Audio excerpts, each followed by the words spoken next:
বাহিরের সৌন্দর্য আর কতদিন থাকে, আর ভিতরের সৌন্দর্য হচ্ছে আসল সৌন্দর্য। আমি চাই ভালো মনের একজন মানুষ যার সাথে আমি সারাটি জীবন কাটিয়ে দিতে পারবো। আমার নাম ফুলি ইসলাম, আমার জেলা হচ্ছে কুড়িগ্রাম আর বিভাগ রংপুর। রংপুর, জি। তাই না? বয়স কত? আমার বয়স 23 বছর। মূলত কেন এসেছেন? আমি এখানে এসেছি বিয়ের জন্য। বিয়ের জন্য। কেমন জীবন সঙ্গী চাচ্ছেন? লাইফ পার্টনার তো তাই না? জি। কেমন লাইফ পার্টনার, তার বয়স কেমন হবে, দেখতে কেমন হবে, বিস্তারিত। আমি চাই তার বয়সটা যদি বেশি হয়, কারণ বয়স্ক মানুষ বেশি ভালোবাসে, বেশি কেয়ার করে, আর ইয়াং জেনারেশনের পোলাপান বউ থুইয়া পরকিয়া করে। এই জন্য আমি বয়স্ক মানুষকে বিয়ে করতে চাই। আচ্ছা, আপনার সাথে যোগাযোগ করবে কিভাবে? আমার সাথে যোগাযোগ করতে হলে আপনাদের মাধ্যমে করতে হবে, কারণ আমার তো পার্সোনাল ফোন নাই, আর ফোন কেনার মতো সামর্থ্যও নেই।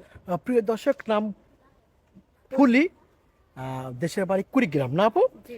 কুড়িগ্রাম, দেখতে অসাধারণ সুন্দর, কথা বলে ভালো করে। নামাজ কালাম পড়ে। ওনার সাথে যোগাযোগ বা কথা বলতে চাইলে ডিসপ্লে নাম্বার দেখা যাচ্ছে, নাম্বারে ইমো হোয়াটসঅ্যাপ সব আছে। ইমোতে বা হোয়াটসঅ্যাপে ফুলির একটা স্ক্রিনশট মেরে পাঠিয়ে দিবেন, আমরা যোগাযোগ করে দিব। আপু, চাহিদা কি আছে? স্বামীকে নিয়ে কোথায় যাওয়ার ইচ্ছে আছে, স্বপ্ন আছে কোথায়? অবশ্যই সবার তো একটা ইচ্ছা থাকে যে কেউ হজ করবে, আমারও সেই ইচ্ছা। আমার স্বামীর যদি সামর্থ্য থাকে আমাকে যদি হজ করে। আচ্ছা আপু, ভালো থাকবেন। আসসালামু আলাইকুম। ওয়ালাইকুম আসসালাম।